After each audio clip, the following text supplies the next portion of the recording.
are Tyrians. We are many races, several professions. We practice the arts of combat as well as healing. We have foes, and we fight them without mercy. And it's time for us to claim back what is ours. It's time for us to claim back Tyria from the terror of the Elder Dragons. We can't go on living our lives in fear. We have to fight. We have to make a stand. This is our story.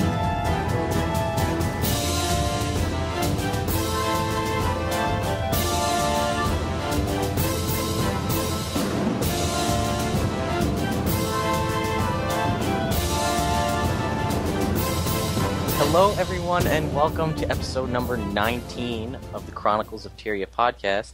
I don't know if it should be a Guild Wars 2 podcast for fans, by fans, or by fans for fans, or for fans by fans. I don't know. Naveen said it one way, I say it a different way. But I From us to you. because I've done more podcasts. So 17, or I guess 15, 17 beats the 2 she did. Whatever I said, go with that. Anyway, I'm back.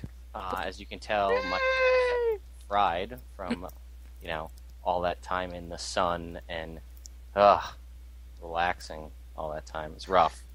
Yeah, I know, right? You poor thing. Mm-hmm. I know.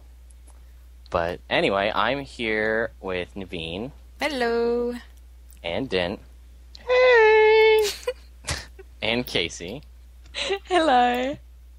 And we all wanted to thank everybody that's come out and downloaded, which we've just saw is quite a bit here in the month of September, downloaded any of our podcasts through iTunes, or watched them on YouTube, or told any of their friends about it, liked, commented on our YouTube. I saw we had quite a few comments on the stuff that you guys had done past 2 weeks. So we greatly appreciate that. It helps us make the show better, or at least come up with content for the future, or know that people are actually listening. Yeah. Not just all of us going to check how many views we got and just driving the view count up. So, Actually, I haven't checked the views ever since last time I uploaded something on YouTube. Yep. So today, I guess we are in interest of making things nice and easy for me. Thank you, Naveen. We're just gonna kind of do a recap, I guess. We're just about a month, almost a full month from launch at this point. Mm-hmm. So I guess we're gonna give kind of our reviews and thoughts, things we like, things we don't like, things we want to see changed, things we don't want to see changed in the game, and we can just let you guys know about that. Yes, sir. Oh, I'm sorry, I actually forgot. I wanted to start the podcast like, hello everyone and welcome. Because apparently that's how I talk. That's not how you talk. I was making a joke. I got it. It's not a good impersonation. That thing. That thing. Well, now we have to press an I may or may not be drinking. No, she's just eating chocolate. Any whore. What? Definitely drinking. I remember you just said something about how many downloads we have. How many do we have? Bean? For iTunes, for the month of September, we're at 526. Whoa! What? Yeah. When did that happen? I know. I was expecting like 87. And do we have any way of measuring any people? Because you can download them not just through iTunes. You can download the episodes through CoTPodcast as well, correct? Yeah, exactly.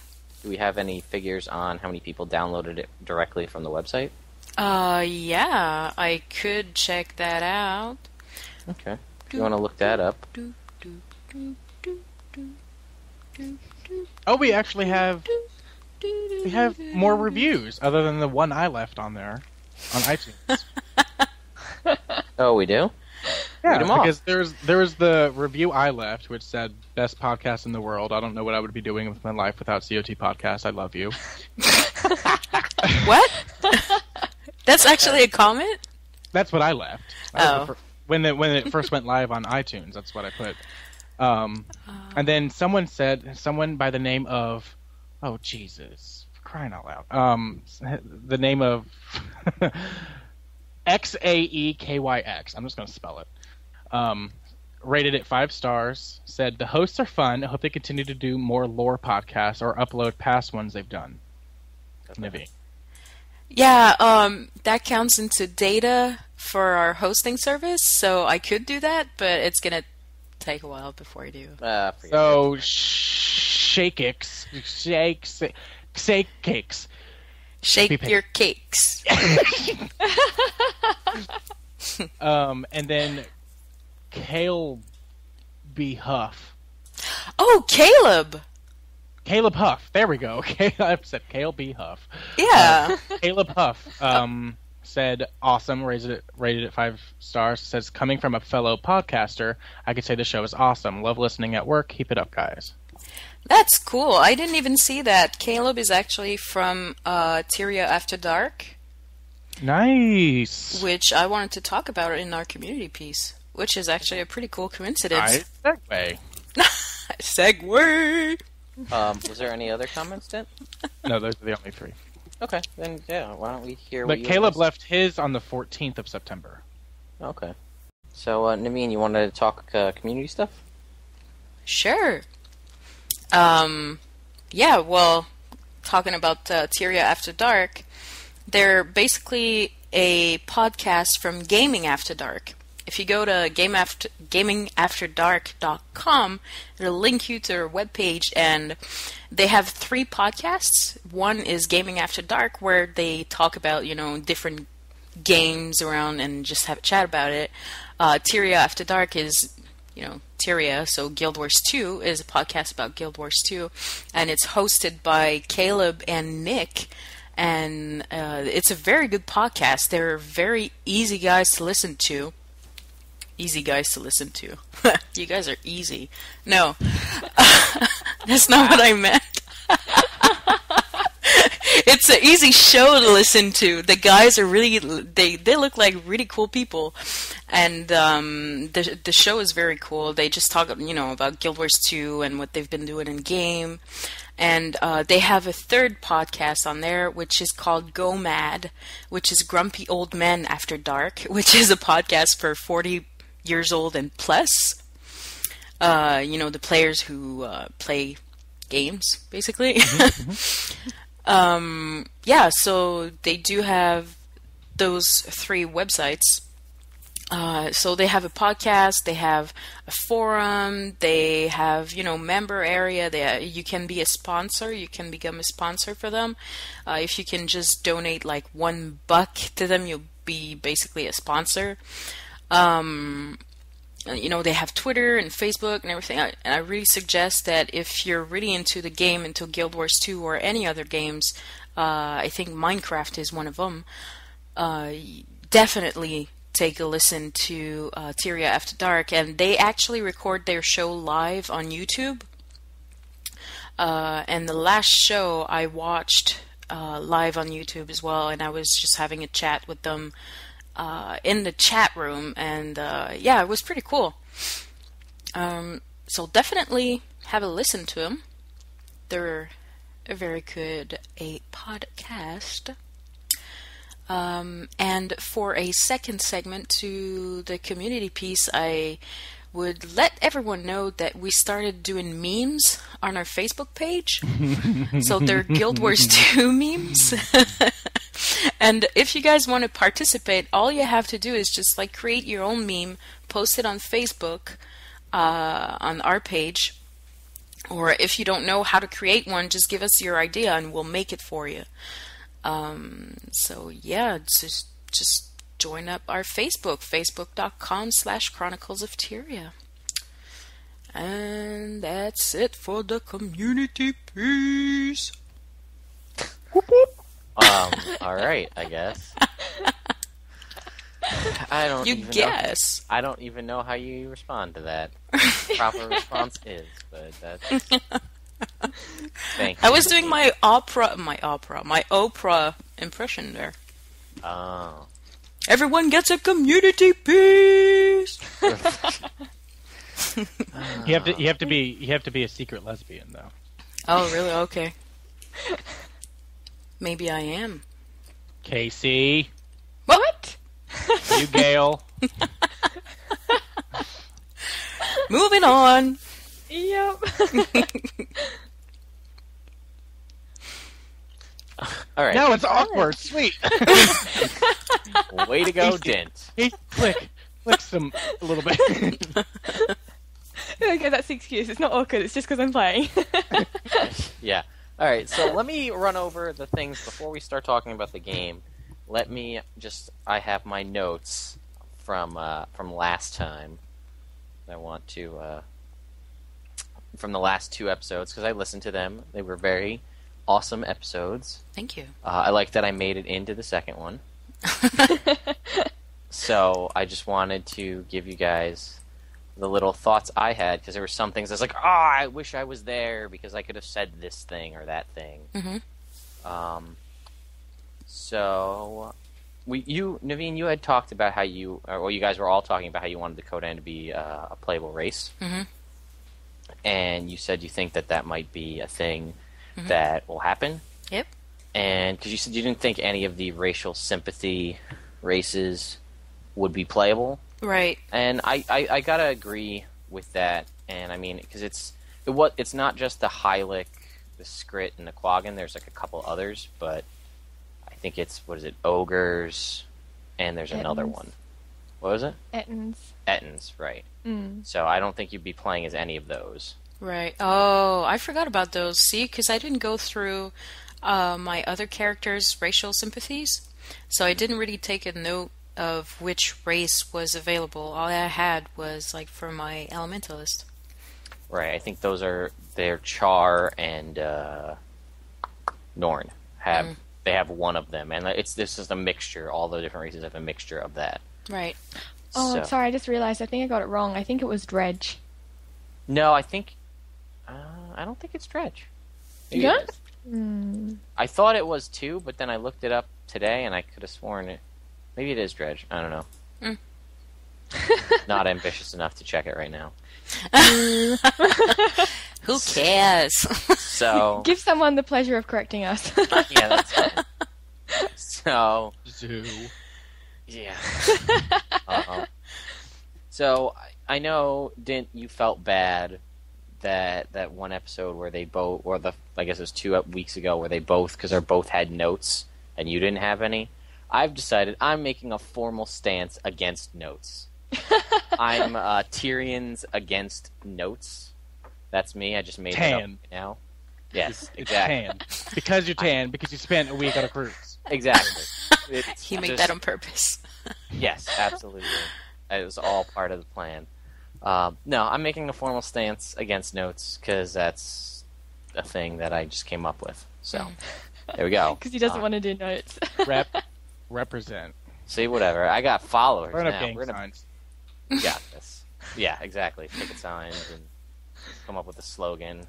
I don't know. Anyway. Notes are for emotes, not notes. Yeah. It's pretty weak. Yeah. Shut up. Yeah, we're awful. Anyway. So there were so many jokes that I wanted to make and puns that were there that you didn't pick up on. And I forget, somebody said something about Codan, and I think Casey said, I guess you just have to bear with it. And I was like, oh, come on. Nobody caught that one? How could they miss that? Yeah, she mentioned that to me afterwards, and I was like, lol. Only I could have been there. But I saw somebody on YouTube mentioned that about the Norn and the Fallen Codan, so I don't have to. I was going to talk about that, but I saw that was a Facebook or a YouTube comment. So, because I thought that was something cool and worth mentioning, that the Kodan think that the Norn are just fallen Kodan that no longer can stay in their bear form. Which, I don't know if I believe that, but the Kodan seem to, make up whatever they want that fits their needs, so I guess that could be a thing. Well, it's in the lore of Guild Wars 2, so I think it is a thing. Yeah. And I think it's in one of the blog posts that ArenaNet made. Well, I think it says that the Kodan believe that, but I don't think it's official. Oh. The Kodan believe that when the Norn came south after this, or before the storm started, that they were weak, and that's why they traveled south early or something like that. Right. And they are now humans who can only turn into, it basically only leads towards the bear because it doesn't explain the other animals that they can turn into. Mm-hmm. But saying that they can still turn into bear, and that's why they worship bear as one of the spirits of the wild, because they were once Kodan. But it doesn't actually make any sense why they would turn into brown bears and not polar bears. Because, if you were fallen Kodan, you think you'd have a white coat. Right. I did want to point out that when some of the concept art for Guild Wars Utopia, they were talking about, they never said it was the Norn. And they specifically stated that they never said they were thinking about making the Norn. But one of the additional playable races had various different humanoid animals that were white.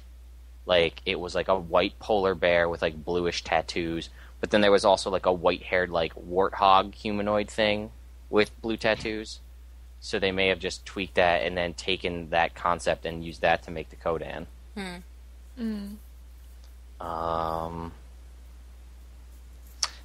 The only thing that I don't agree with the Kodan being a playable race is that they don't really have a formalized city, and everything else does.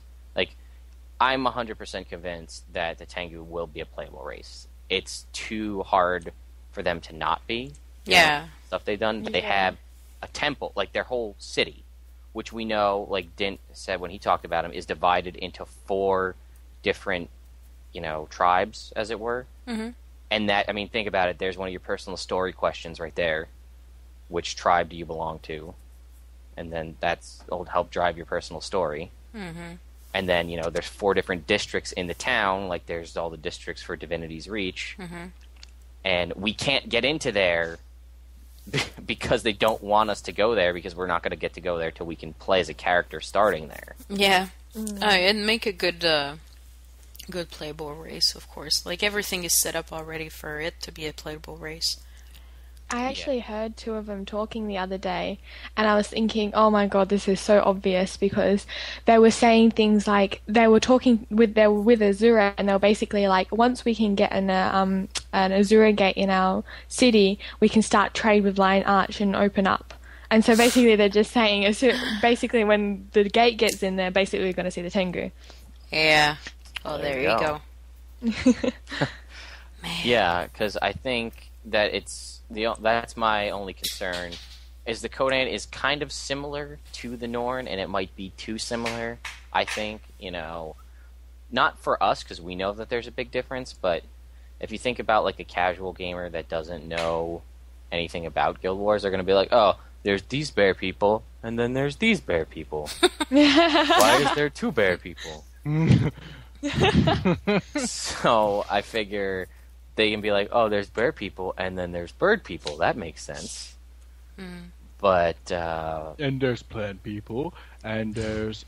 people. Well, and cat we... people, and but, people. Not all of the players are into lore anyways. There's a lot of people who are just want to play, and, they don't really worry about the story and why this is like this and this like that. So yeah, it makes sense what you're saying. Oh, you have 2 kinds of bears. Exactly, and I would love I love the Kodan, and I like everything about the Kodan. I would love for them to be a race, but in my heart, I believe there's no way that they'll make them a race. Unfortunately, yeah. Like I said, I think they might there's a chance they may become sort of like how the dwarves were in Guild Wars 1. Like, they were there and they were prominent, but they're not playable. But you have to think about all the places, all the areas that are still locked to us, that we can't go there yet. Right. So, I mean, you have possibilities of having different cities in there, too. So... And actually, I do have something that kind of goes the other way, saying like why they could be a playable race, which is we know in what we have right now, we're not able to fight Jormag. He's not in the game. He's in the game, but he's not you don't get to fight Jormag. Mm-hmm. So obviously, that either going to be a free update like Guild Wars Beyond type stuff was, or it's going to be a new expansion. And, well, you're going to go fight Jormag in the icy areas, then maybe that would be when they would include the Kodan. Right. Whenever they do the Jormag expansion. So there's that. Like, if they were to do... I don't know if they're going to do 4 more expansions for, each of the Elder Dragons.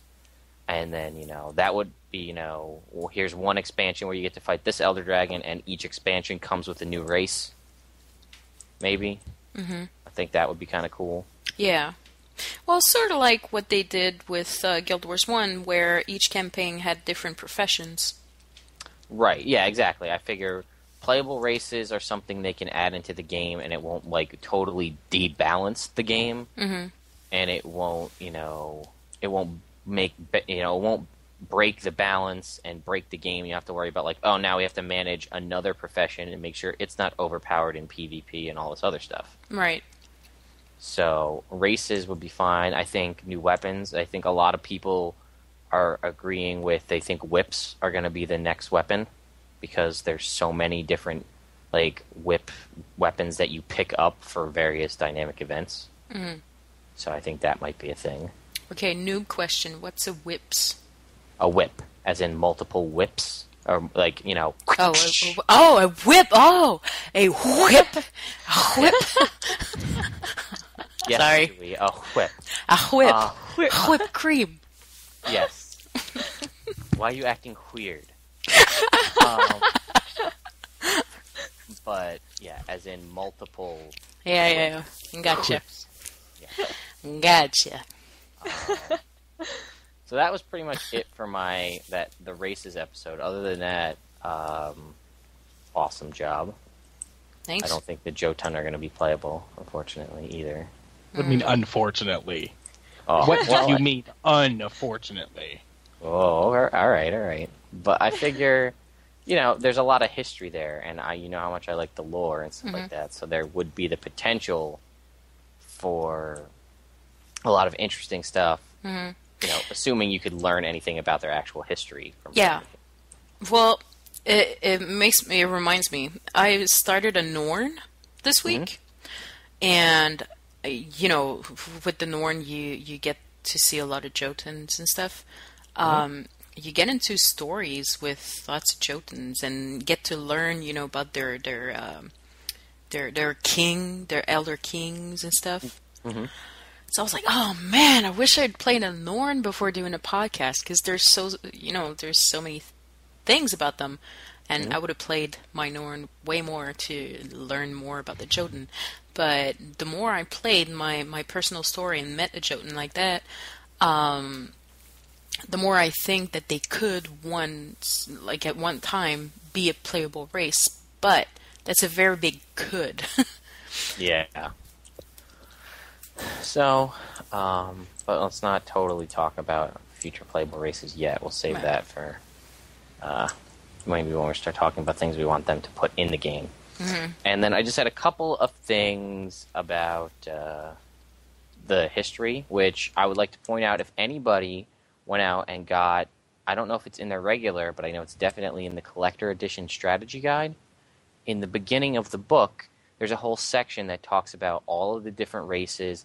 It recaps Guild Wars Prophecies, Guild Wars Factions, Guild Wars Nightfall, and Eye of the North. And then it also talks about all of the different Elder Dragons, all of the races and their growth in between Guild Wars 1 and 2, and all the stuff that led up to where you are in Guild Wars 2. So it's a good read. if you happen to have that. There's also a bestiary in the back that talks about all the different creatures you're going to run into. So I didn't actually read too much into that, so there may even be cool stuff for when we do more races later down the line. You know, just a heads up. And I think I can clear up some of the stuff that was happening with the undead stuff with Paulo Joko, because I listened to it and I was confused too. So I did a little research. And I hope maybe it'll help. So I know, Dan, when you were reading the timeline for that, was that from one of the books? Or No. Okay. That was from the wiki. Okay. Because I know, like, if you read from the books, because I wasn't sure where it was from, because I know, like, they talk about the door gets closed off from the dark presence in the Crystal Desert, and depending on when that is, that dark presence may have actually been Kralkatorrik, because depending on when Jenna closed it down, because you read Kralkatorrik was not a super recent event, but, you know, not too far back before we started playing Guild Wars 2. So that could maybe have also been the terror thing in the desert. I don't know when they closed that off versus when Kralkatorrik rose. So throw that out there if anybody wants to research the timeline there. But I know you were saying there's the undead in where south of the Crystal Desert in Vavi, in that area. And I know we never got you to come play Nightfall with us, which was unfortunate. Which I wish we could have done that before the game came out, but there's just not enough time. Right. Well, I still had so much to do in it, and you guys were like near the end. So yeah. I just got off the island, so. Yeah, and it's definitely my least favorite, hands down, of all the campaigns. Really? It's my least favorite to play. I think that the story of it is awesome, because you're seeing a human ascend into godhood and you kill a god. Right. Exactly. That is awesome. But to play it is just such a pain in the fuck. Yeah. No, I agree completely. I do like. I like the whole Cormyr becoming a god. I like learning about Abaddon, and then finding about how they're like, oh yeah, all that stuff in Guild Wars 1, or Factions and Prophecies, that was all Abaddon. Like, Shiro Tagachi, that somehow has to do with Abaddon, just in case you were wondering. Cause, spoilers much. Yeah. Whatever. Nobody's playing Guild Wars 1. Ala Cardinalina is. Yeah, I was just going to say, he's the only one. Actually, I'm curious. I might log in just for the fun of it, just to see if there's anybody there. See how many people are selling Kamadan. Oh my god, I know. That's probably all that's left. Why won't anyone buy my diamond? And I gotta tell you, that's the only thing I've missed that when the trading post goes down. Like, anybody want to trade for this, or want to spend a ridiculous amount of ectos on something that you don't really need? But I don't have a trading post where I can go and buy that, so I'm like, where's my Spamadan? Yeah. Oh, I can live without Spamadan. Yeah. Fine. My pet peeve when you see 3 lines of your chat thing just completely taken up from willing to sell, and then someone else goes willing to sell. Hate it. Yeah. Yeah, that, and you have to stay there in order to sell your stuff. So it's 2 hours playing, but not really playing. You're just standing there going what? Enter, up, enter.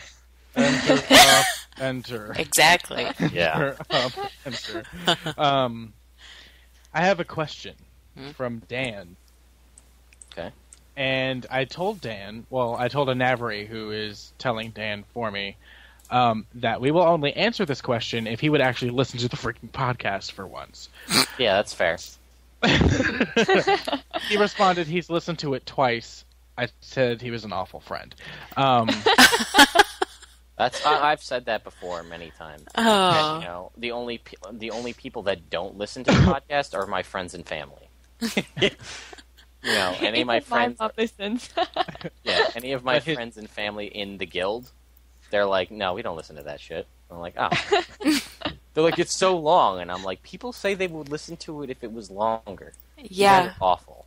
Which, by the way, speaking of people who are listening to our podcast, we've had a few listeners joining our guild. Yes, we have. Yeah. Really? Because I haven't played so much. All I know about are Buck and Suede. Mm-hmm. Suede.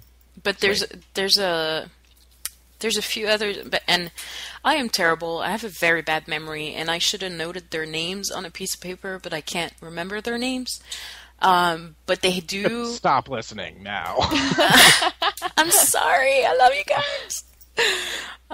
But they did join, and that makes me happy because I know that they're listening to the podcast. But yeah. Anyways, and I want to shout out to all the new people who have joined this week. We've had tons of players joining our guild this week. And one in particular is Lore Master Brahms, who is a really cool guy, and he's really friendly, and he's been helping us, and he's been helping me in World vs. World because I suck at it. And he's basically like, yeah, I play World vs. World a lot. I'm like, cool, I'm just gonna follow you. Yeah, he's part of our dungeon running team. Yeah, I know that. You guys and your own cliques.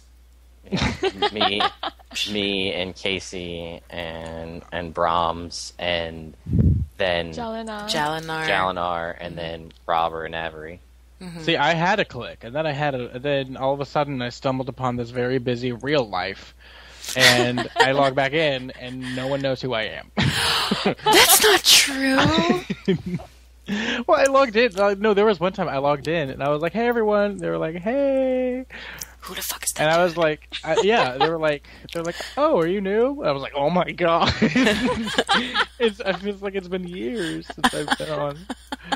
Can't you say I'm an officer? But yeah, Dan's question is, let me scroll back up to it. If Destiny's Edge and the group from Ghost of Ascalon can have 6 people in their party, why can't we? Oh man, he's been bringing this up every time I talk to him. I told him. Already answered the question for him. So it's because one of them always die. I told him it's because it's called plot effective. That's why. It's plot effective for the story. I mean, you're complaining about a story that's told about a fictional game.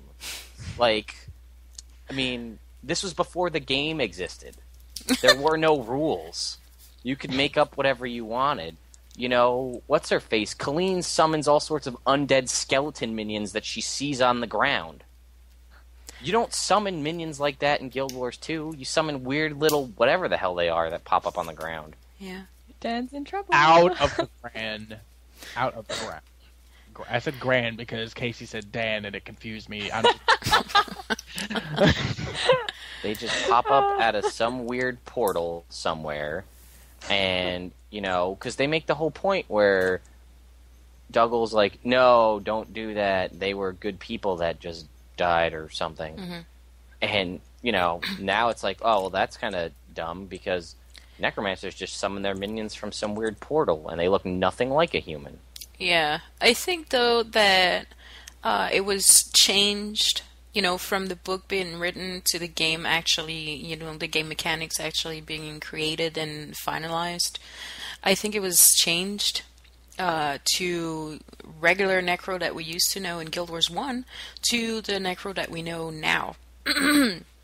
Oh, I completely agree. I'm just saying, you know, he's complaining about all these things. Well, back then, they might not have known that there was only going to be 5 characters in a guild. Yeah. Or in a party, rather. Party. They might have thought it could have been 6 or 8 or whatever. Yeah. They just changed their mind. I mean, if you look back at Colleen and even Cave back then, those were before they altered the way the Sylvari even look.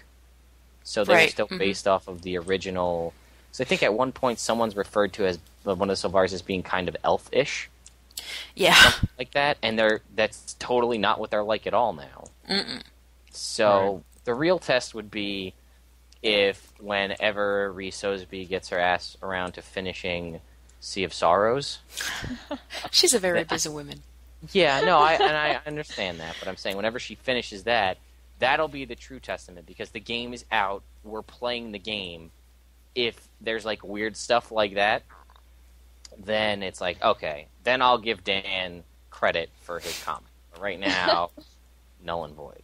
Mm. You have to understand that some things don't translate into games that are in books. You know, like you can't, mechanics wise and lore wise, sometimes they can't be identically the same. Mm-hmm.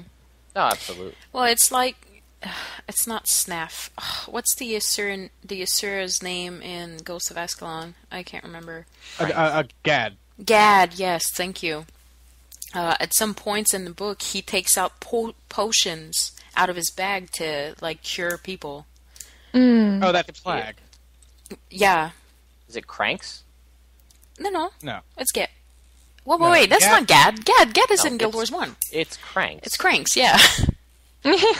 Gullick told me it was Cranks. That's in the end? Not lie. That's pulling out potions and stuff? Yeah, he's talking about the... Okay, well, I don't know what his name is. I know that Clag is one of them. I just can't remember if it's like the dickhead in the beginning of it or the nice one. Clag's the dickhead. Yeah, I'm talking about the nice one eventually. Nice. But anyways, at one point, Killeen gets injured. She gets bitten by spiders and stuff, and he takes out a potion and puts that stuff on the wound to make it better. You don't see that in Guild Wars 2, do you? Well, No. an engineer has the I'm assuming that they were hinting that he was an engineer and he uses the tonics that gave them regeneration, health regeneration. That's what I kind of explained it as in my head. That's that right there. Case in point, why I like Ghost of Ascalon better than Edge of Destiny, because just what you just did, Din, is you have to, like, that is obviously somewhat influenced by the way the game mechanics are, but it's not like, oh, obviously right there, Logan was using, Symbol of Wrath or Shield of Absorption. It's like, well, she healed him with that tonic. Oh, that probably means that he was an engineer using an elixir gun or something, and you're free to discover that on your own, not like basically force fed it by like the way you are in Edge of Destiny. That's my personal opinion, but that's just how I feel. Oh, it makes sense. I have another question. This one coming from Anavri, and this is: who do you think is a better NPC in regards of how awesome they are, Countess Anise or Traherne?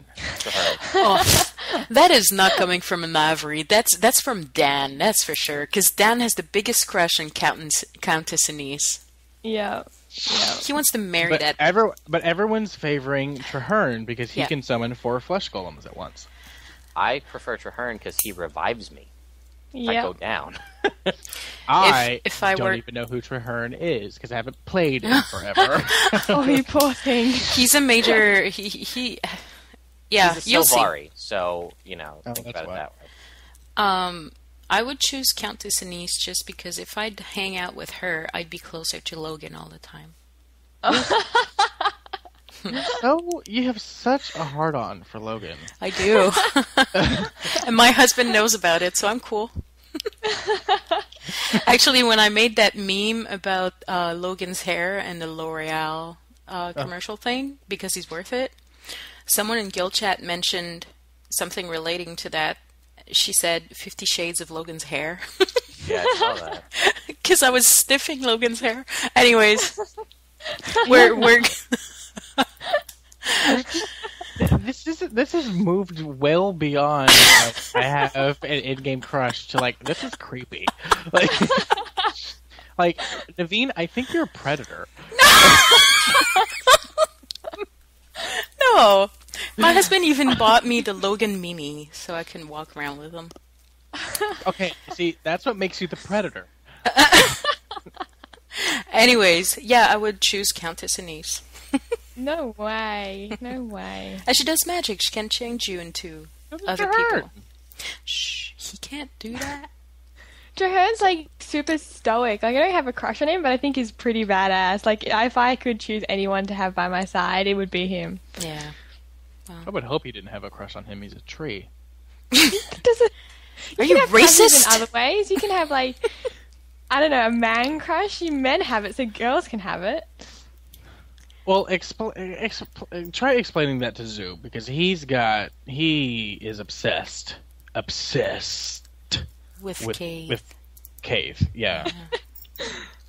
Like his relationship with Cave is a very unhealthy one. Well, also, if you think about it, I mean, Cave, she's screwed up. She's damaged. I mean, you're not going to want a relationship with someone like that. Mm-hmm. She still has feelings for Fowlane. I mean, come on. Oh, God, I hate that. It's like women who stay in bad relationships, just get over the guy and move on. Cave, grow a set of, I don't know, women's bits and just move on. Annoys the hell out of me. She should grow some walnuts. That nice. Exactly. Thank you. Yeah, I mean, you don't want to be in a relationship. But anyway, back to what I was talking about, Paula Joko, way back before this mental train derailed and just kept going. Oh, hi. Exploded into a giant train wreck that we can't get away from. Very blunt. Almost an hour ago. Yeah, right. Oh my god. The minions in the desert, I believe, this is my thought process, and you guys can tell me what you think about it, is because the Paolo Joko, Tarai Asa got rid of Paolo Joko, and then imprisoned, so then the undead were free to roam as they saw fit. Then, when, spoilers for Nightfall, whatever, there's, you want to get and fight Abaddon, and you can't do it, and you can't figure out how to get across the desolation, and all that stuff. So you go and free Paolo Joko so he can help you get to fight Abaddon. So now he's back, and he's on your side, because it was the enemy of my enemy is my friend kind of a deal, where you needed him for a greater purpose, so he helped you fight Abaddon. And then, as far as I can tell, and talk about irresponsible ancestors, they're just like, peace, we're good, and you leave. You leave this undead lich who used to terrorize Alona, just like, cool, dude, we're good. Thanks for helping us kill Abaddon. We're good. Like, we're going to go help in the Eye of the North and fight destroyers. And he's like, really? Like, that's it? Like, no, like, oh, back to the demon's hell from whence you came, undead. No, they're like, we're good. And then he's like, well, all right, all of my undead are still alive, and I'm back alive now. I'm going to take over all of my minions and take them back under my control. And then he's like, guess what, Alona? I'm damming the Elon River. You guys get no water, and I rule everything because I have an undead army that you let me have. So he's like, I've got all of my minions. I'm an undead lich that can control the undead, and that's why I always was wondering if there would be a cool fight between Paolo Joko versus Zaitan, because they both can control the undead. Right. But, So he's got all... Yeah, well, I don't know if that's going to happen. Casey does. Well, Casey does, but I don't. So it's only a spoiler if you were assuming I knew what was going on, and I don't. So... But I thought she told you. No, she didn't. So... She didn't. I accidentally told some people, and they didn't like me for it. Oops. The main proponent of an Elonian campaign is going to be Paolo Joko, since he is basically... I know you said, I wonder if he's going to greet you, but I don't think he is, because he's back to his evil self, causing all these problems in Elona by terrorizing everyone. Mm-hmm. So I think that, which is something that I really like the concept of, if we kill all the Elder Dragons, that's fighting Paolo Joko, like, fighting him, because all we did in Nightfall was free him. Fighting him would be like a way to continue playing the game after the dragons are gone. That's true. But I think with the whole Paolo Joko greeting us comment, I think that was more of like sarcastic, like we knew we were going to fight him, but like greeting isn't like he's going to be there with our like, warm welcome party thing and attack us. Ooh, what would actually be really cool, because he can rule the undead. If you had a Nightfall character and they died, and he controlled your Nightfall character. That'd be creepy. Also, I would also just like to point out that another huge mishap that totally would have been avoided if Doom was still a god. You're right. Not only would there be no Zaitan, but there would be no Palawajoko issue going on. It's true. You're not wrong. I mean, it would suck. It would be like Diablo hardcore mode every time you played Guild Wars, but... You mean the server crashing all the time? Well, but no, I mean, if you die, you permadeath, and you have to make a character. That's one of them. Oh, that one. Oh. Yeah. But no, you're right. Server crashes everywhere. Anyways, I won't get into that, because then I'll have to go on into a rambling of my brother choosing Diablo 3 over Guild Wars 2. What the humanity. Yep. Shame upon the family. I know. I'm so glad he's only my half-brother. Well, wait. Half-brother on what side? Dad's my Norn side of the Exactly, family. that's what I was saying. His father is a freaking Norn. He has to.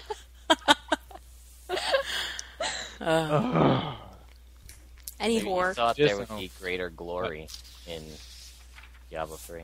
He went to go fight for glory. And then he just fought for server. Alright, so anyway, that was my bit from last time. Now we can talk about this time's episode. Yeah! Yay! So, Guild Wars 2, here we are, about a month after launch. What are your guys' I mean, obviously, I don't know what to say, what are your impressions? We all love the game. So, I guess I'll start with, like, a couple of questions that we can kind of go around. So, favorite moment, without as spoilers as west as possible, favorite moment or event or anything, favorite thing that you've encountered in Guild Wars 2 so far? Logan Thackeray. Okay. Everywhere, Logan Thackeray. No, for serious though, I would say the Claw Island battle. Okay. The whole series of it, like the every time from step 1 until up you go and fight whichever dragon I'm not gonna say. Yeah. Okay. Well, that's an awesome one. How about you, Casey? You've had more experience with the game than anybody here, being level 80 and having, I guess, completed the whole game. So. 2 crafting at 400, and she didn't complete the whole game. She still has all the maps to complete, and you know. She finished killing Zaitan not too long ago. Yeah, but that's the personal story. Now she has to discover the whole freaking land. Yeah. And that's a huge... Well, speaking of that, I would like to shout out to my good college buddy Rob, who goes by Panther Strider in our guild. He's completed the game, and as of yesterday at 10 o'clock, he was at 93% map completion. What? Man, Rob, you're killing it. So he's got Tully beat by a lot. Oh, yeah. Damn, so Tully. does that mean that Casey's now the bronze medalist of Chronicles of Tyria? Oi! Hey! Take it easy there, fella. Take it easy. Nobody asked Rob when he hit 80, so it might be possible, but we'll just say not, so we don't want to, upset Casey. Yes, Yeah, and I'm on Casey. Casey's side, so let's say no. No, you're just a suck-up. No, Someone has to be nice to me. Alright, then probably, knowing Rob, he probably got to 80 before Casey, because That's it. I'm going now. Bye, guys. But no, Rob is a pretty great Guild Wars player.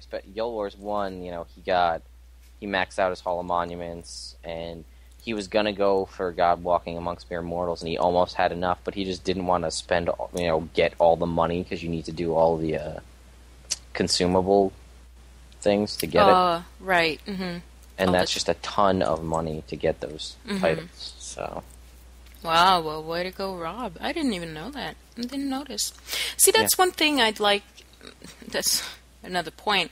But the guild window...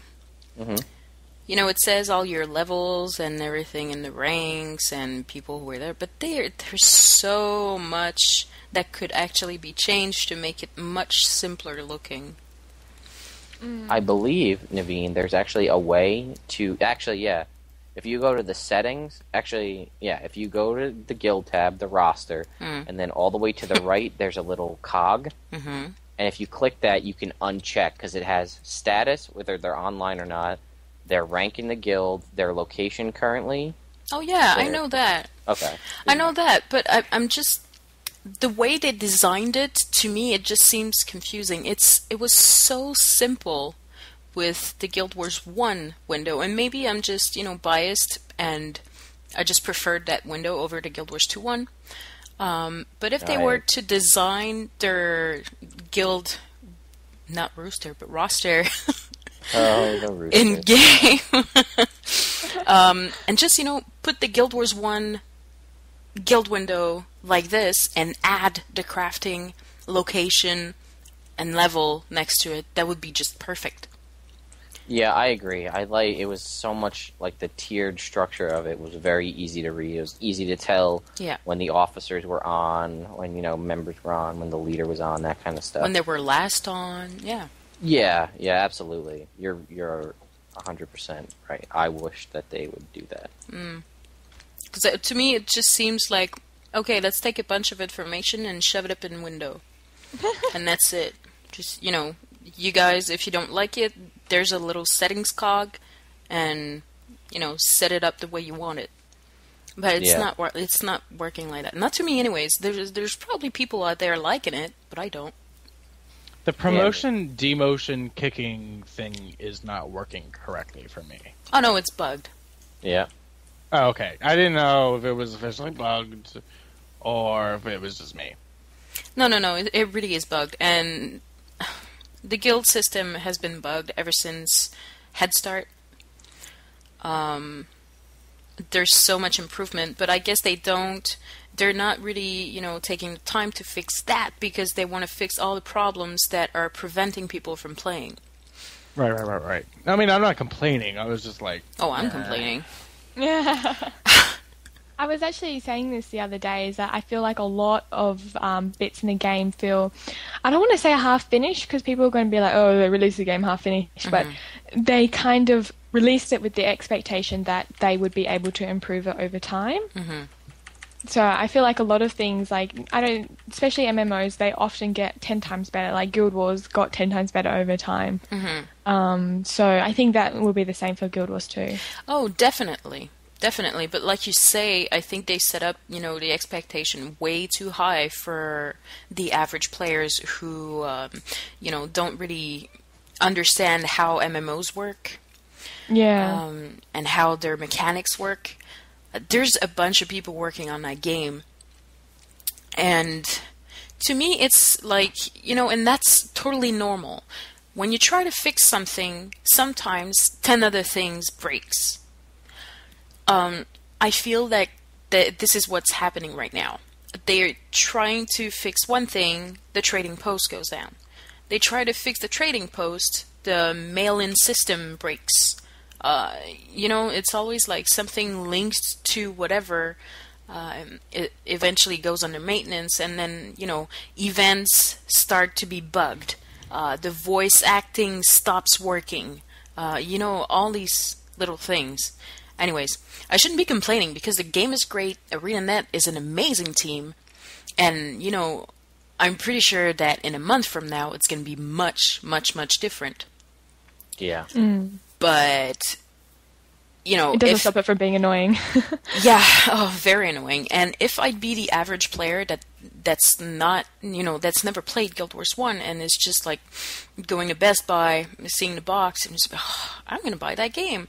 Going back home, play the game. Oh my god, this game is so bugged. I don't even know why I bought it. Yeah, that's true. So, yeah, Speaking that's of my Best little rant. Buy, I went there looking for a new graphics card the other day, and I went and I was looking at the graphics cards. So I don't really need one, but I want one because why not? Right? So the guy goes, so what are you trying to play? And I said, well, I'm not really trying to play anything. I was like, I don't really need this. I just kind of want it. I was like, but Guild Wars 2? And he's like, Guild Wars 2? I love Guild Wars 2. It's such a great game. He's like, what profession do you play? And we had like a 10-minute conversation about how awesome Guardians are. Oh, yeah? It was a pretty good time. Yeah. That's Did pretty you see cool. the statistics for the professions? And all of them are pretty even, except Guardian is like, everyone wants to play Guardian. Mm-hmm. Really? Because before the game released, it was leaning like everybody wanted to play Elementalist. Yeah, and then 2 weeks ago, it was a warrior.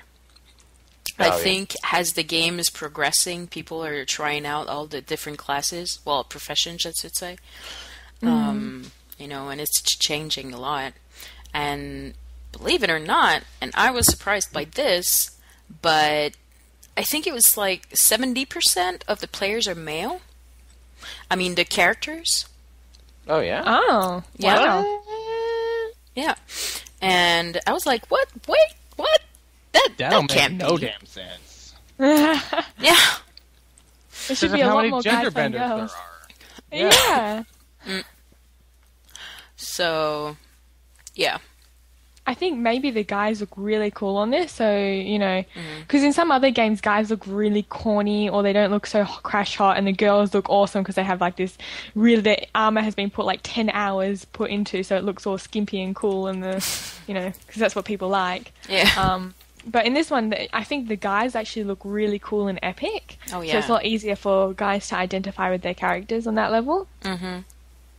Yeah, that's Yeah. true, because I've played with people before that are, you know, they've been playing girls in the past, and like in Guild Wars 1, now they're playing male characters. Like me. Maybe Yeah, it's like you, because, yeah. like with the game WoW and stuff, you know, because of how awful it was, they had to find a reason to get through it, to keep playing. So they made a female character. That way, they were like, well, at least I can, you know, have a hard on while I'm playing. That way, it'll be like mildly enjoyable. We are so But good at now, playing. because Sure. Guild Wars 2 is so freaking epic, they don't need to do that. Yeah. I can relate to my character. I'm gonna make it the same sex. Well, I can tell. I'll give you my personal example. Look, think about the armor for every character that wasn't a warrior in Guild Wars 1 that was a male. The armor was pretty much awful. Yeah. Like, Yeah. especially Elementalist, my favorite profession. It was just drab and plain and, like, weird trench coats that looked stupid. Whereas Yeah, they the look very female heterosexual. Elementalist had, like, a million different kinds of cool-looking armor. Yeah, you could have this bra or this bra, this bra. Shut up, Din. I mean, he's not wrong, but there was multiple kinds of armor. And, I mean, think about Guild Wars 1 as far as customizing your character during character creation. There's, like, 2 options for a dude. And, like, there's, like, the hairstyle options. There's a ton for the girls. There's more faces for the girls, all that kind of stuff. So, I mean, that was one of the driving factors, because I made a ranger. I had factions to start, and I made, like, a factions male ranger when I first started playing, and I was like, this guy looks stupid. I'm like this weird Asian ranger in this weird leather green tree armor. It doesn't make any sense. See, I loved what they did with factions Necromancer male. I loved the hairstyles and the face selections for that. Loved it. I thought they were awesome.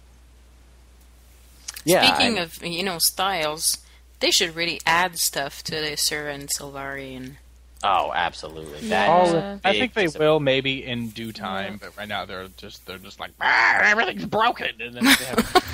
So I think they'll get I challenged. mean, a lot of people were so upset by the fact that we started off with human armor. That's the biggest disappointment and biggest immersion breaker for me.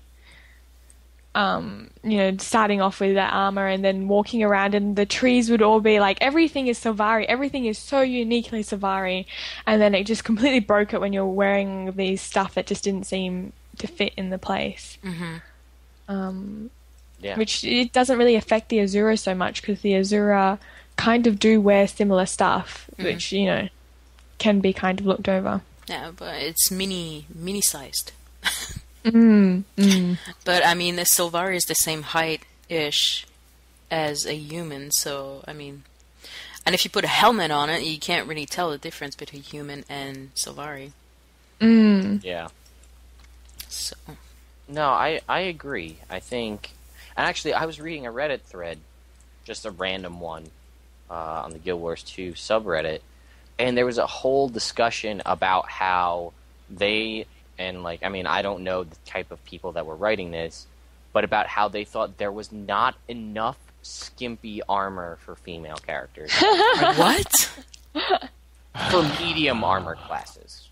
Oh, medium armor? medium. Yeah. Medium and heavy armor. I don't care. I don't know care there's what a- armor. There's a They don't need difference to- between skimpy and good looking. There is very few good looking armors for rangers.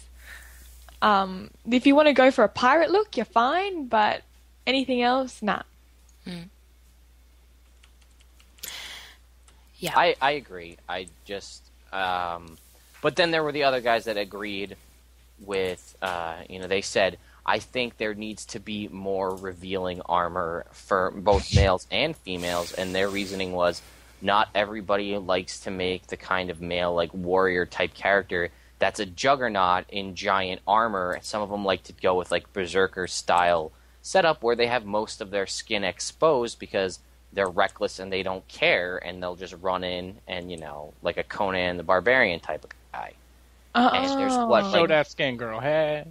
and there's like what for male heavy armor class. There's what that one that I really hated. That was like the only. I liked it. I know you liked it, but yeah, there's like one maybe, and it like you had the weird shoulder arm thing, and I don't know. I know Like what you're saying. I think monks had tattoos in Guild Wars 1 as armor sets. Uh-huh. That was very good. That was very I think cool. that would be a cool thing to be, not just for, that could be across all professions. Make it like a karma thing. Make it, karma there's a tier for each one, and they're like different kinds of tattoos. Mm-hmm. I think it'd probably have to be human cultural or Norn cultural, but the Norn already have tattoos and character creation, so I don't know if they wanted to make that like an exclusive Norn thing. I don't know. Yeah, I don't know. I don't know. Yeah, I think adding some like racial vanity things would be nice. Like monk-like tattoos for the humans, and then more tribal stuff for the Norn, and maybe like the Sylvari could like you could get like fungi growing out of their elbows or something. Yeah, that would be cool. And the Norn could do like rune stones, like mystic runes, since it's kind of like Viking-esque. Like the Futhark runes. Yes, exactly.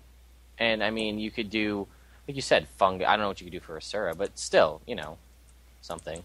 They could tie their ears back in a ponytail or something. Exoskeleton type, like magical, like armor that goes all around them that would protect them, like make them stronger, type of deal. Right.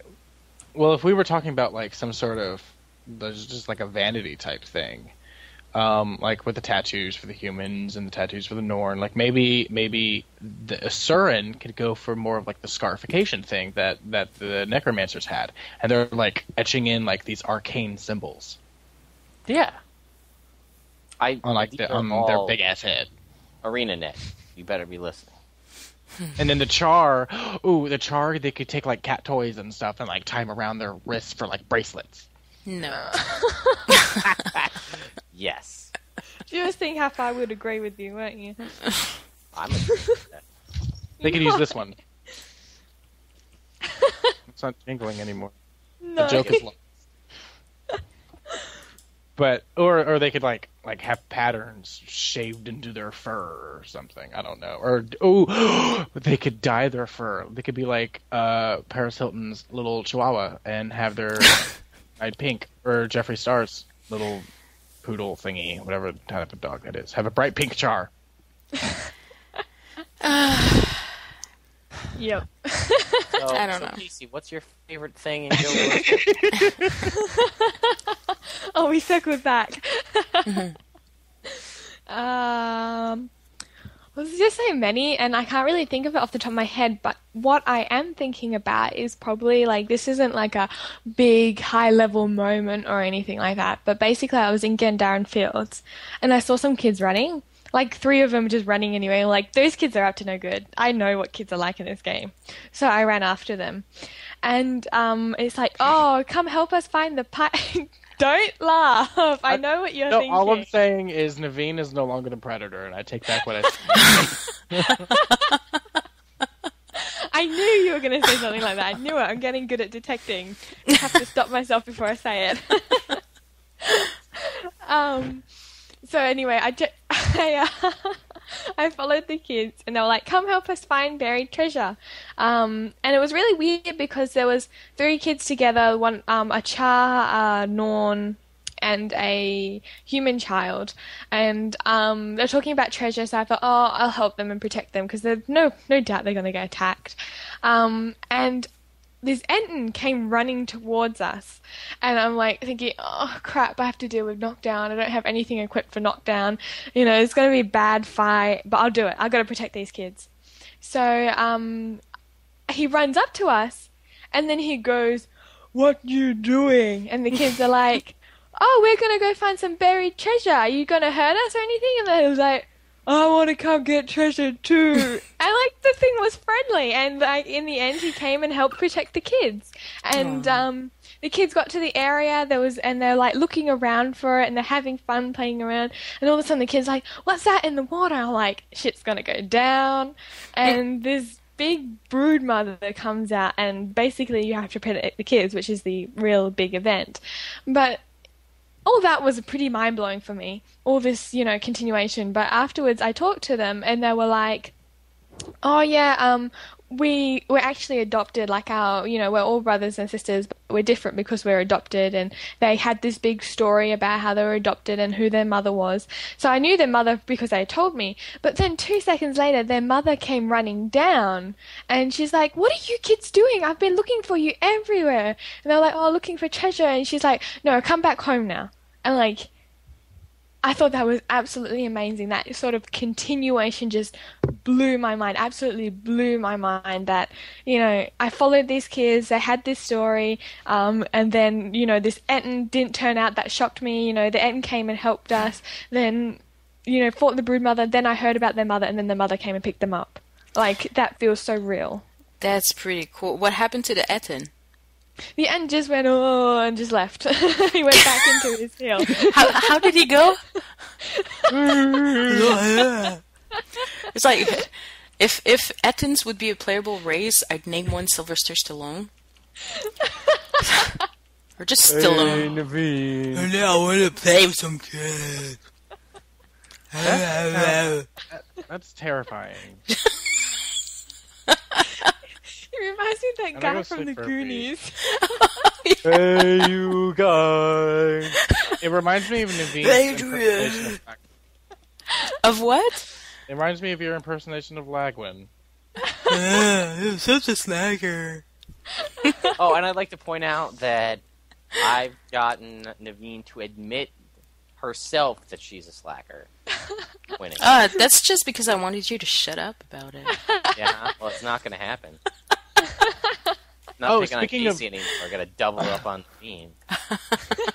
Speaking of continuity, though, in game, I forgot who posted it on Facebook, and so if you're listening and you're the one who did it, I'm sorry. But someone posted a screenshot. No, I do know who it was. It's an old forum member that is no longer active anymore, but I still have them friends on Facebook. His name was Kichine. Do you remember him? Oh, yeah. Yes. I have him as a friend, yeah. Yeah, he posted a screenshot of a grave of one of the members that went into the Ascalonian catacomb in Ascalon City in Ghost of Ascalon book. And while he was there, I forget who it was. He didn't say who it was, and I haven't found the spot, so I don't know. I think it might be Colleen, possibly. 99% sure it might be Colleen's grave. Yeah, that's not exactly where it is, and I think he went, or she, I'm not sure if it's a he or she. It's a he, right? Yes. After Lag had posted pictures about it on the forums. Oh. Yeah. So you already... Yes, I knew. And you know how about the Norn shows up, and he's like, brr, brr, brr, I miss you. Yeah. Yes. Oh. Never mind. You just ruined his moment. But I was so excited. I had something to talk about. But what I can tell you, having done that, it's really cool to have that happen, but you gotta wait like 2.5 hours. Yeah, that's what you said. You waited 2 hours for that, right? It might have even been longer. Like, I went there and I sat in the chat having a conversation about the different Guild Wars books with random people in the Fields of Ruin for about an hour. So I sat there talking to people, having a conversation, running around, and I had previously been running around Ebonhawk, and then, then I was walking away, and then, I might have even been there at my computer attentive for quite a while, and then I went and, vacuumed my entire house, and came back, and then he came walking up. Damn. So, I mean, I guess if you just happen to be there at the right time, but if you talk to him, and I won't spoil the dialogue, you can check out what I posted, since I already spoiled it. But basically, once you finish talking to him, the last thing it lets you do is it says, do you want to pay your respects or something? And then it says, oh, you pay your respects, and so does the Norn. And then he, walks away. And then after that's been done by any one particular person, he'll start walking away. And if he walks away, then, he just disappears, and he, walks away, disappears into a rock somewhere, magically, and then he's gone. And then you have to wait another 2 hours. So if you're, running over there, and somebody beats you to it and talks to him, then he'll disappear, and you'll be stuck waiting another 2 hours. It wasn't initiated by anything like kneel in front of the grave or anything. No, because I sat there and kneeled for 2 hours. Just in case that was what did it. I thought that through, and I was like, well, it worked for, all the stuff in, the various statues of the gods in Guild Wars 1. Yeah. So I thought maybe that's what would do it. But no, I sat there and kneeled for 2 hours. It actually worked. Oh, sorry, go ahead. I was going to say you should see all the people that were what's going on? The people that were running to get the skill point. And while I was sitting at my computer, there's 2 or 3 people that come running over, and they get the skill point, and then they kneel, and they're just sitting there, and then they get up and they're jumping in front of me and running around in circles, and then they just leave because they don't know what's going on and why I'm sitting there kneeled. I'm trolling the masses. Yeah, I know. Good times. I don't always wait for Gullick to show up, but when I do, I troll all of Tyria.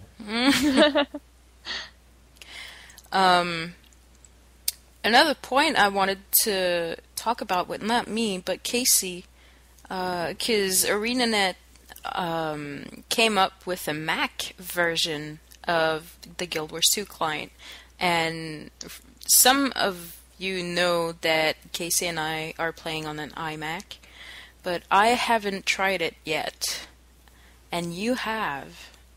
So would you like to tell our listeners what you thought about it? Because there's a lot of people out there who are playing on the iMac, on the Windows partition of their iMacs, and I'm pretty sure they want to get rid of it at some point. Yeah. It's, for a beta, when they said, Mac beta, I was like, it's going to be so buggy. It's going to be so awful. But it's really, really good. I was absolutely pleasantly surprised by it. On a kind of, surface level, the graphics are pretty good. I don't experience any lag. Not as, the same amount as of kind of glitchiness as in my Windows partition. And then the controls are really good. Everything responds quite well, and there's also options just for Mac users. Oh, yeah? So there's a Mac beta, use scrolling gestures to change direction. So that's if you've got the magic mouse. I can't remember what it's called, but I don't use that one. And Mac beta, use either mouse button to change direction. So they're not a lot, but it's a pretty good start. They've tried to work it together. Are you using the Mac keyboard at all?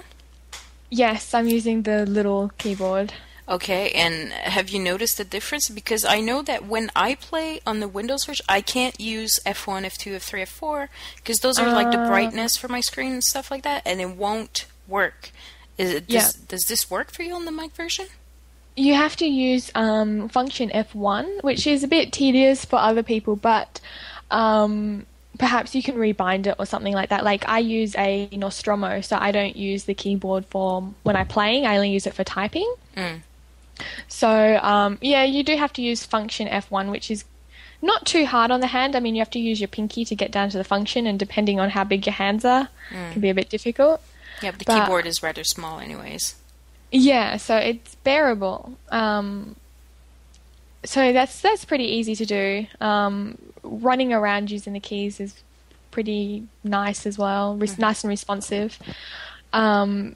The only thing I could perhaps say is that it's perhaps not quite as optimized, but that's very low. Like other people who are really into computers might go, oh, it's not optimized at all. But for me, an average Jolena, I don't know what's the Jane, yeah. Jane, there we go. Average Jane. I like Jolena though. Oh, that's cool. All right, Jolena it is. The average Jolena, it's pretty good. It's, I don't really notice very much of a graphics difference. And for me, the biggest thing is convenience, because everything is on my Mac. All my setup is on my Mac, so having to change to Windows pretty much means that I'm cut out of my emails and the other things that I want to use on my Mac. So right, it's pretty good, That's pretty cool. I'm glad that they came up with a version. That's cool. And I mean, for the iMac users out there, you were telling me you were using the 8 GB RAM only, and it's working fine with you, for you. Absolutely fine. Absolutely fine. Oh, that's pretty cool. It's a great game. Like if I turn it up to maximum settings, forget about it. You're not gonna like shaders is particularly one, and shadows, they're the hardest to deal with. But even when you put down shaders to lowest and shadows to lowest, you still get shadows and shaders. It's just the quality is just different. But if you don't play on high normally, you actually don't notice a difference at all. Oh, because I play with everything on maxed, and I'm fine. That's good. Yeah. Maybe it's just my computer then. Well, my Mac is like not even a year old, so... Oh, no, it is a year old now, but yeah.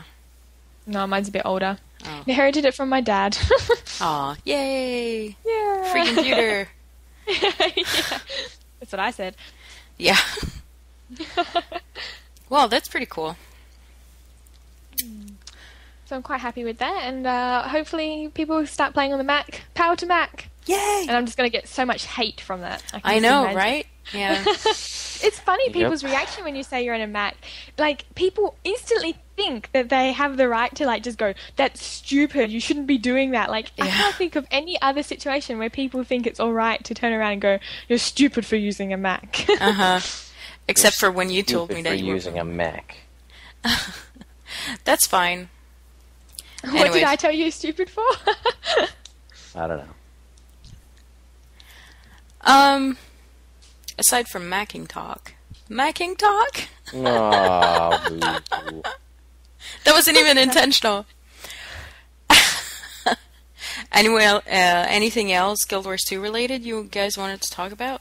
I know that Dent might have fallen asleep there, but... No. I just don't use a Mac, so I had nothing to contribute to the conversation. I hear you, Dent. I don't know if you guys want to talk about like the dungeons or scaling and legendaries, or because that was new. I was gonna say, if there's anything we actually wanted to talk about, like all the stuff we said we might talk about at the beginning, like what you like, what you don't like, what you'd like to see in, what you want to see changed, that kind of stuff.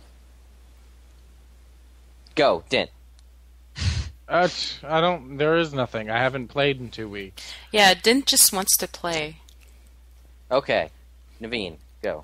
Woohoo! Okay, well, aside, for like the Guild windows that I was talking about earlier, I would definitely want a first-person view when you scroll in your just to take screenshots, so I don't have to do like /sleep everywhere and then end up sleeping in every map that I am at, and having to like adjust the camera. Which, by the way, battles in tiny rooms between walls is just horrendous. I get so sick, like, because I'm quite prone to movement sickness, and I get so sick, and I have to stop playing because of the small rooms. And jumping puzzles are like that as well. And then your camera goes all crazy, like, and when you're fighting and you're launching an AOE, and you're trying to target the floor, and you can't see anything because you're stuck between two walls and a few bad guys. I just hate that. I hate that. But yeah. You watched one of the more recent Tales of Tyria. There's a Bridger rant about field of vision. Yeah, about the angle is which he's playing. Well, it's not just him. No. But yeah, most PC games are 80 to 90 degrees field of vision because you're closer to your screen. And he said Guild Wars, I think he says, 60? Yeah, it is. Is that bad? Yep. Well, because 60 is what you use on a console because you don't sit right next to the TV. It's the angle at which, because you're looking, well, if you watch it, he'll describe it better than I will. But, you're looking in like a window, and if you're looking at a console and a TV and you're 10 feet, away from your TV, you want a bigger field of vision because of, you're further away. But when you're closer to your screen, you want a wider field of vision because you're that much closer, and you can't adjust it either, so you're stuck with 60 degrees field of vision, which is what causes. It's not just you. There's actually I've threads and stuff, Reddit threads and things like that about people complaining about getting motion sickness just from playing the game. Yeah, and it's especially on jumping puzzles, like Casey was saying.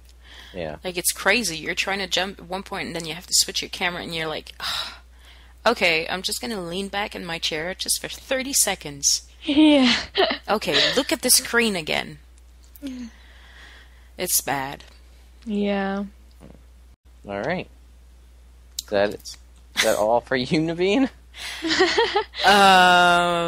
So far, yes, I guess. Okay. I guess. Casey, how about you? Something you want to see changed in the game? Go. Something I want to see changed. Go. Saying go is just going to make me not think about it. I don't deal well with pressure. Well, it would probably be that camera angles would be one of them. More ability to kind of event scaling a little better would be nicer, but it's just nitpicking, Apart from what you said, I'm pretty pleased with it. I mean, there's one thing I'm worried about, which is ArenaNet. I feel like they're so worried about exploits and grinding and all that some sort of thing that I feel like they're not seeing the woods for the trees. Is that how they say this? The saying, but basically they're not focusing on the right stuff, basically. for the players. Yeah, like they're going, they want to stop grinding, but they don't understand that they've built a whole premise on grinding, and grinding is needed for character progression. And what's the point of playing if you don't grind? If there's no grinding at all, because you need to feel like you're doing hard work to get something. It's just level. All things require balance, as the Kodan would say. But for example, the dungeons. That I feel like they're so worried about people grinding the dungeons that they're putting penalties, but they don't understand that they've put this whole system in place that requires grinding for the tiers and stuff like that. So you want to make it worthwhile other than just the tiers, because then that would feel like grinding. But they haven't done anything I'm worried about, but they're heading in a direction I'm a little worried about. Yeah, but just concerned, yeah. Yeah, I just hope that it's not indicative of what's going to come in the future. I just hope that it's a precautionary measure because, they seem to have their head screwed on right. ArenaNet is the first company that I've actually believed in, because normally you go, yeah, they seem nice, but they're going to go to shit soon, Yeah. But ArenaNet is probably the first company that I've kind of thought is pretty good. And, not all companies are perfect. Like I think the exploits thing was very harsh, and there should have been a bit of warning, but I mean, you can't deny what people did was wrong. And the fact that, did you see the statistics that they came out with? The fact that there was an average of how many of those Karma weapons were brought. There was an average of 300 or something per player. Yeah, that's crazy. So that means that some people brought an insane amount, considering I didn't buy any, and I know a ton of people that didn't buy any. So, I mean, how many did those other people buy? Yeah, they said thousands, basically. So how many karma points did these guys have, Because, I mean, 20 karma points times, thousands is crazy. Yeah. There's Kyrian who's our PR guy. He asked on Facebook, what is the one thing you would like to see added to Guild Wars 2? Of course, I said the first-person view for the camera zoom. Kyrian said mouse movement made running to locals so much easier. Click here, move here. How in Guild Wars 1 you would just click somewhere, and while you were running there, you could actually type to other people. And Navri said guild halls and a follow player feature. That would be cool. You see how people say halls. I need guild halls. I need it so bad. Or like an EverQuest where you could have your own house. Yeah, a housing system. Well, that'd be cool. They said that like things they were planning on adding after release were player housing and guild halls. Wow, well, yeah, but they also told us Guild Wars Utopia would exist. Yeah, but now you're dragging up stuff from 6 years ago. I can't let go of the past. I guess. Zan said preview screen and a trading post, Yes, and that's I agree an with excellent point. Yes. So much. Yeah. Because you want to get, you want to buy something, spend some gold on something like a legendary weapon or whatever, an exotic weapon. I mean, if it's 3 gold, I want to know what I'm buying. I want to know what it looks like. I want my Professor Yackington armor set, but I don't know if I want to buy it if it looks stupid. Yeah, exactly, And then you buy it just for the stats and use a transmuting stone with, like, noob armor on it. Exactly. That is something that definitely needs to be added. And then Kyrian said player last online status in guild paint, but the guild panel. But that's we talked about that before. Yeah, no, but that would also be a good one. Yeah. And like what you said about restructuring the way the guild thing is set up, I would like the option for more than 10 officers. Oh, yes. But I think that's how many it was in Guild Wars 1, right? Oh, I don't know. Oh, yeah, you're right. Really? I thought you could have, like, officers out the wazoo. Like, you could have so many officers. No, I think it was 10. Was it 10? I thought we had 11. I'm not sure. I don't know. But anyways, yeah, I think, maybe not officers. It doesn't have to be officers, but custom ranks. Yeah, more than 10 custom ranks. Yeah, because right now we have, like, a few people that we want to give special ranks to, but we can't because we've already maxed those. Right, exactly. So. And, I mean, that would be something really cool if they added the addition of more custom ranks. That would be a cool thing for contests and stuff that we could do. Yeah. Like, enter our contest, and if you're in our guild, it'll get you a free, custom guild rank that everybody in the guild will see. Mm-hmm. Like, that's pretty cool. Like, forum titles are great, but if the people never join the forums, then they'll never see it. You know what I mean? Exactly. Yeah. So yeah, that would be something I'd like to see added. Other than that, I think pretty much everybody else hit the nail on the head with things that would be good to be added. I mean, there's all sorts of little tweaks. I know that they're probably not going to add a player-to-player trade system like there was in Guild Wars 1, but that would be nice. I'm sorry. No, go ahead. Thinking about that kind of system, you know how we send mail to people is just like a bird flying to you? Yeah. If you're underwater, it's still a bird. Oh, yeah, I didn't know that. It should change into like a fish or whatever. I don't know. No, because then I lose my title. I'd lose my title. What's your title? I don't know. You gave it to me. I can't remember. Flockmaster. Oh yeah, you're the Flockmaster. That's pretty cool. I really like that even though it's underwater, it's like it looks like the pigeon dived, and like they've put bubble animations and stuff behind it. Yeah. I mean, it's not like a bird couldn't do that. No, I know they can still fish. It should be a penguin. A penguin. Oh yeah, that'd be cool. Hey, Oh, I there are want penguins penguins. in Tyria. I want penguins in Tyria. That's what I want. Yeah, can we have the like you know, because there's like the grizzly bear thing for the Norn, and then there's like the Kodan, and then here we have like the Tengu. Can we have like the penguin Tengu, the Pengu? The pengu. I love it. Oh Lord. They'd be like a close, somehow related to the Quaggan. Right. Right. Yeah. Yeah, I was cracking up to me when you gave me that title. Because Lagos, because I don't think you were there. I don't think I was either. Yeah, her and Aaron were helping me level up a little bit, and every now and then, whenever like we would stop at a merchant or something, because my inventory gets filled. Oh yeah, so I remember. Yeah, my inventory gets filled up so quickly because I only have like 4 slot bags, and so I'm like, okay, well, anything I don't want, I'm just going to sell on the trading post since it's up right now. Might as well cash it in while I can.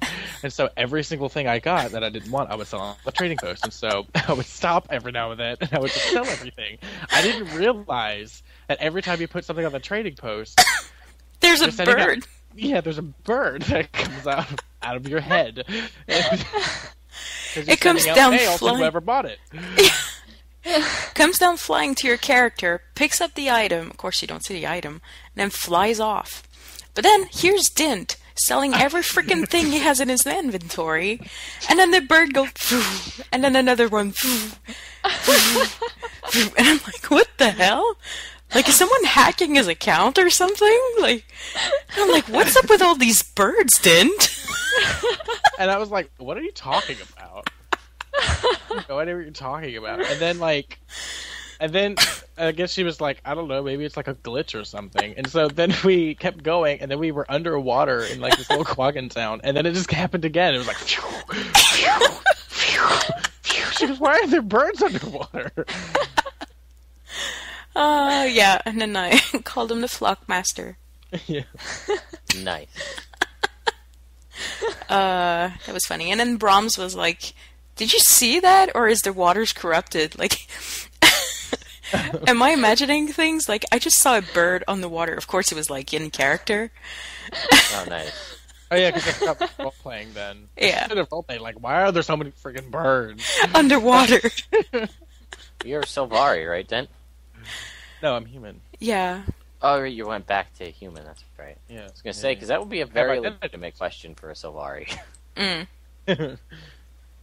Why didn't I know about this? All the humans like, just ignore it. You know, we just pretend it didn't happen. Yeah, we don't acknowledge it.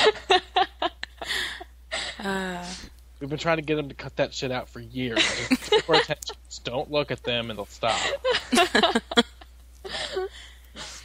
Good times. But anyways, we're closing in onto a 2-hour show right now. Yeah, I haven't eaten and I need to write an essay and all of these things. Yeah, so I don't know if you guys had something you wanted to talk about before we kind of close the show. I don't think I had anything specific, no. Because I was going to say, like, Lag, what's your favorite... But you've been gone for like 2 weeks. Unless you do have something you want to add or change or talk about. No? Favorite thing in Guild Wars 2? Uh-huh. I think honestly, I love everything about the Fields of Ruin. I love Ebonhawk. I like running around in Ebonhawk. I like listening to the Separatists because, like, everybody, we're all the races united, blah blah blah. Mm-hmm. I like listening. I agree. I mean, with the Separatists. Damn Queen Jenna and her treaty. My uncle died in the Char sieges protecting this town from enemy Char invasions, and now I'm just supposed to be like, oh, hey, no big deal. Char, great. Like, I mean... Thank you. I get it, and I know that, the Char are on our side and everything, and I understand that, and I'll play a Char character, but that doesn't mean that I can't sympathize with these people. Their whole life, all they've known is fighting and defending and, trying to survive against the Char. Mm-hmm. And now all of a sudden they're just supposed to change all of that because the queen that lives nowhere near them says go ahead and do this? Mm. I mean, I wouldn't stand for that. Like, think about it. Your family member gets murdered by a Char, and then all of a sudden the queen that you never see just says, oh, hey, they're cool now. Like, all the cool kids are liking Char. Are you going to be like, oh, yeah, definitely. My mom was murdered in front of me by Char, but you said it's okay, so I'm totally down. Screw that. Death to the Char in that case. I mean, come on. Thank you. That escalated quickly. See, Lagwin is finally on board. In that scenario, I completely agree. And, I think, at least in my opinion, ArenaNet did a very good job, obviously, in making me feel, like for the Char or for the Separatists in that scenario. Mm. I like running around. I like playing the organ, collecting all the books, and reading about the founding of Ebonhawk. Mm-hmm. But then I like running out and going fighting things, that are corrupted. Dragonbrand, finding Colleen's grave, waiting for Gullik, even though it took 2.5 hours. Mm. Stupid Norn probably got drunk on the way and got lost. But, that was fantastic. I love the personal story. I love the Dermot Priory. Awesome. I don't feel like they... Sorry. Good. No. I just feel like they don't play a big enough role, It doesn't really matter too much which one you choose. I wish that there was more that we could do even after the story, like explore more, do more actual Dermot Priory stuff. Mm. Yeah, feel like an actual roaming scholar and collect information. Yeah. Sorry for interrupting. No, that actually brought up a point that remember we talked about the treasure maps a while back? Yes. Do those even exist? Did they take that out? Like, put that in and then hey, nope, forget it, take it out? Yeah, they took it out. Because I remember in the beta they had a achievement which was Treasure Hunter, which was discovered so many treasures, and it's not there anymore. So they just pulled that out completely. Oh, crazy. Hey, you know what else I like? What else do you like, Naveen? I like that conversation that pops in about 15 times when I forge stuff at the Mystic Forge and go sell stuff right at the merchant next to it. And it's a Char talking with a kid Asura. I hate that. I love that. And then hate it so much. The Asura looks at the Char and he's like, "Your face is funny. It's all squished and weird." And then the Char goes, "Your face is funny. It's like a little raisin." I hate that so much. I love it because every time it pops out, I say it at the same time, and sometimes I say it on Ray Call just to annoy people. And then I'm like, "Guess where I am?" "No, your face is funny. It looks like a little raisin." I think you mentioned that last podcast, Naveen, because whenever I hear that now, I don't hear the Char's voice anymore. I hear your voice. Right, sorry. And I can't help but smile because all I hear is you going, "You look like a little raisin." Before I could ignore it, now I cannot. Yay! But I like it. Yeah. We'll see. It's either you like it or you don't. It's either it's annoying or super cute. It's annoying. No, your face is funny. Sometimes I'm just like cleaning the house and thinking about that, going like, your face is funny. It looks like a little raisin. And then I look at myself like, oh, God, Guild Wars 2 is having such an impact on my brain. I mean, I still don't mind. By Ogden's hammer, what savings? Oh, what savings? And I'm okay. The one, it's a bad day to buy wine, but it's a great day to drink it. That one's kind of grown on me. A little bit. Oh, or I thought about you, Lag, about you, how you say, like, I talk like a falcon. Captain Falcon. Captain Falcon. There's one chick next to the Mystic Forge saying, she says often, or maybe you can show me your moves. Awesome. Yeah. Oh, that's fantastic. Yeah. And I don't know if it's meant to be a reference to Captain Falcon, but I think it is. Yeah. That's awesome. I love that. Yeah.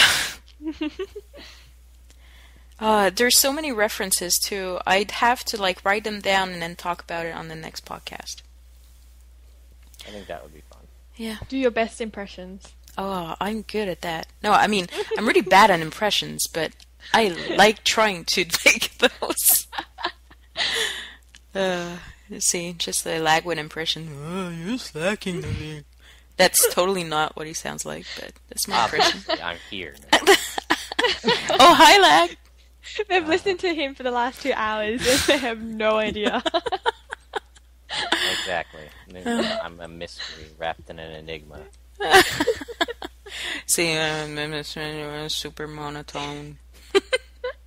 You're monotone. You're like a little raisin. I am. Oh, your face is funny. Anyways. Moving right along. Yeah. So, alright, I guess if nobody has anything else that they want to talk about, Dent, you got anything you want to talk about? Mm-mm. Alright, well I guess we can bring this to an end then. Yep. Alright, so for ridiculously long, totally not on topic, like at all, Chronicles of Tyria podcast, episode number 19, I am Lagwin. I'm Dent. I'm Naveen. I'm Casey. And we'll see you next time.